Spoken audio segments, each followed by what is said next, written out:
आज की कहानी है बहू के मायके वाला सामान बेटी को दे देते हैं। दोस्तों, कहानी शुरू करने से पहले अगर हमारे चैनल को सब्सक्राइब नहीं किया हो तो कर लीजिए ताकि आपके पास पहुंचे हर रोज नया वीडियो। नमिता की शादी को 6 महीने हो चुके थे। दुबली लंबी खूबसूरत तथा स्नातक तक पढ़ी हुई नमिता बड़े परिवार की बहू बनी थी।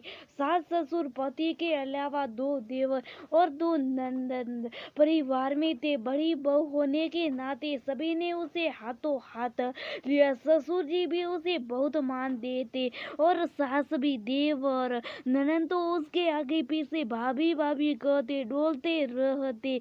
पति संजय भी प्यार इज्जत के साथ उसकी फ्रिक भी करते।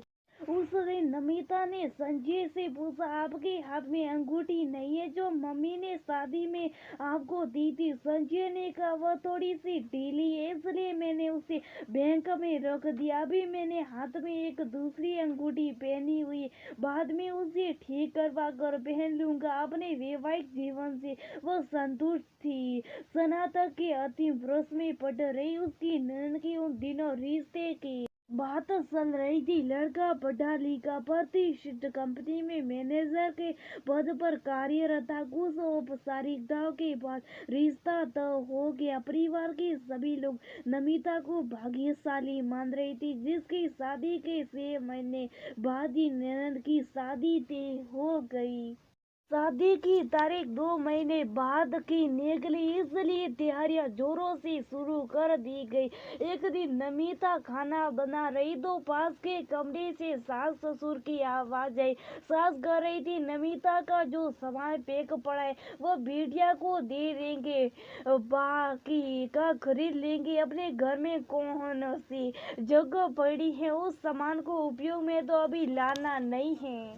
पहले नमिता को भी तो पूछना पड़ेगा ना। ससुर जी ने कहा, उनको पूछने की क्या जरूरत है, ये रिवाज तो सालों से चला आ रहा था। मेरी शादी के वक्त भी तो यही हुआ था। मेरा सारा सामान तो मेरी दोनों ननद को दे दिया गया था। मुझे क्या पूछा गया था या मैंने कहीं आपत्ति उठाई थी? 30-40 साल पहले यही रिवाज होता था। अधिकांश घरों में बहू के दहेज का सामान ननन को दिया जाता था। सास ससुर की बात सुनकर नमिता को अच्छा नहीं लगा। उसने तो अपनी पसंद से सब सामान खरीदा था और अगर उसकी पसंद का ही सामान उसे बिना पूछे ननन को दिया जा रहा है तो ये उसे तो तकलीफ होगी। इसे ये लोग क्यों नहीं समझ रहे? रात को नमिता ने संजय से ये बात कही तो संजय बोला, देखो नमिता, मैं घर का बड़ा बेटा और तुम बड़ी बहू हो। माता पिता जो कहेंगे हमें उसे मानना पड़ेगा। वैसे भी अभी तो हम सबको संयुक्त परिवार में रहना है और उस सामान को रखने के लिए तो जगह भी नहीं है। जब कभी भविष्य में हम अलग गृहस्थी बनाएंगे तो नया सामान ले लेंगे। इसमें इतने परेशान होने की या बुरा मानने की क्या बात है?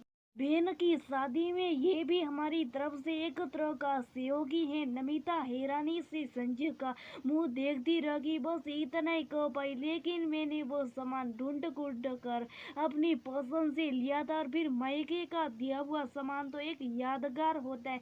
बेटी के लिए इसे स्त्री धन भी कहा जाता है। इस पर केवल बेटी का अधिकार होता है।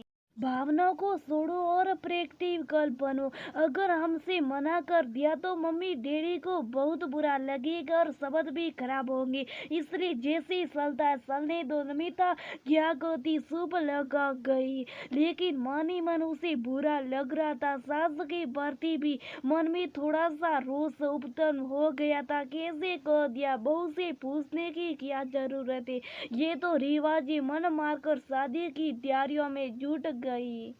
बड़ी धूमधाम से शादी हो गई। नमिता के मायके से भी सभी लोग आए, लेकिन नमिता ने उन्हें कुछ नहीं बताया। शादी के बाद जब दहेज का सामान रिश्तेदारों को दिखाया जा रहा था, उसमें सोफा सेट, पंखा, टेप, रिकॉर्डर, बर्तन आदि देखकर नमिता की मम्मी हैरान रह गई। ये सामान तो उन्होंने नमिता को दिया था और ये उसी को अपनी बेटी को दे रहे, लेकिन वह भी प्रत्यक्ष में कुछ नहीं कह सकी। लड़की वालों को उन दिनों थोड़ा दबकर रहना पड़ता था, कुछ बोलने से कहीं नमिता को परेशान ना होना पड़े, इसलिए चुप रह गए। नमिता की अपनी ननद से बहुत अच्छी बनती थी। ननद भी देख रही थी कि भाभी का सामान उसके दहेज में दिया जाए और वह थोड़ी मायूस लग रही है।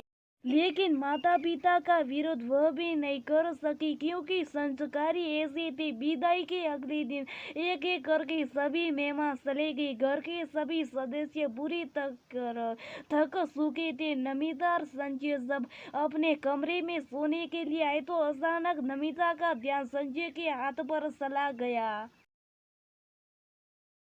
अरे, आपने शादी में अंगूठी नहीं पहनी जो मम्मी ने दी थी। शादी की भागम भाग में मैं भी उस तरफ ध्यान नहीं दे सकी। अपने उसे ठीक नहीं करवाया था क्या? नहीं, याद भी नहीं रहा और कुछ समय भी नहीं मिल पाया। नमिता, मैं तुमसे एक बात कहना चाहता हूँ। नमिता हैरानी से उसका मुंह देखती रह गई। क्या बात है? कोई परेशानी? असल में तुम्हारी मम्मी की दी हुई अंगूठी दामाद जी को दे दिए। मम्मी ने कहा कि वो मुझे कुछ ढीली और दामाद जी का वही साइंस था, तो अभी उसे दामाद जी को दे देते। इस समय खर्चे भी काफी हो रहे। मम्मी डैडी काफी किफायती भी हैं। उनका कहना था मैं बाद में वैसी अंगूठी बनवा लूंगा, अभी ये दामाद जी को दे देते हैं।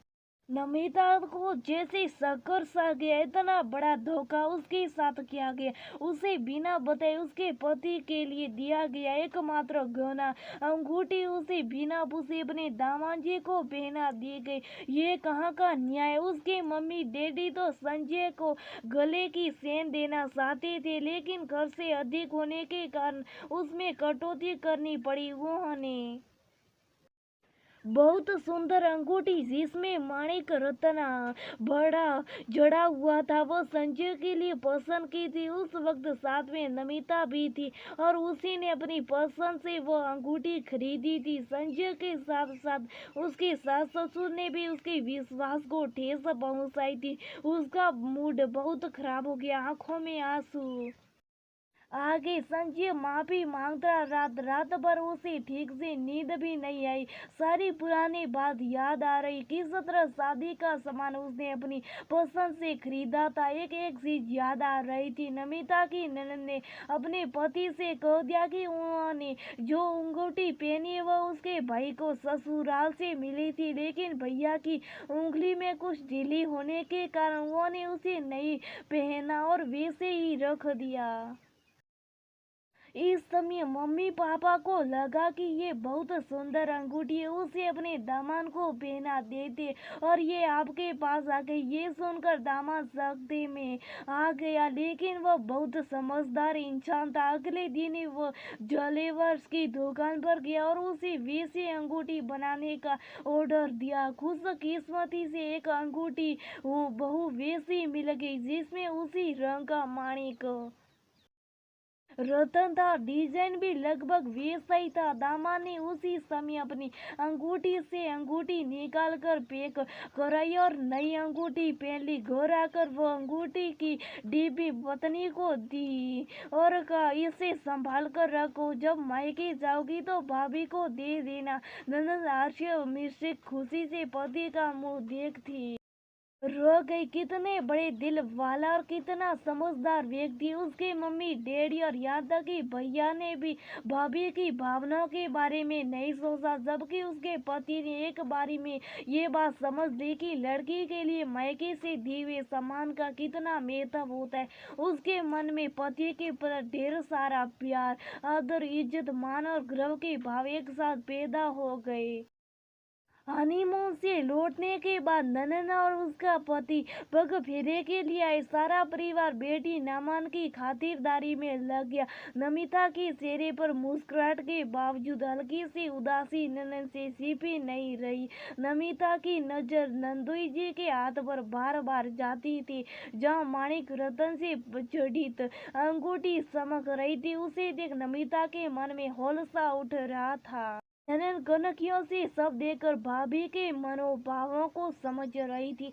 दोपहर के खाने के बाद जब सब आराम करने गए तो ननन नमिता के कमरे में ही भाभी जरा आंखें बंद करो, तो ननन ने नमिता के गले में बाहें डालती हुए कहा, क्यों भाई, क्या बात है, क्या सरप्राइज लेकर आई हो? नमिता हंसते हुए बोली, ये लीजिए अपनी अम्मा तात, कहकर ननन ने अंगूठी की डिब्बी नमिता के हाथ पर रख दी। नमिता भौंकी सी अंगूठी को देखती रह गई। ये सब शब्द गले में ही अटक गए। नमिता की ननन ने पूरी कहानी सुना दी। नमिता की आंखों में खुशी से आंसू कण झिलमिलाते लगे। उसने ननन को जोर से प्यार से भींस लिया और उसके माथे पर सुबह झड़ते हुए बोली, सचमुच नंदोई जी ने मुझ पर जो उपकार किया उसे मैं नहीं भूल पाऊंगी। ये केवल अंगूठी नहीं है बल्कि मेरे मम्मी डैडी का प्यार इसमें समाया हुआ है। ये हमारे लिए अनमोल है। इसे वापस मुझ तक पहुंचाने के लिए तुम्हारा बहुत बहुत शुक्रिया।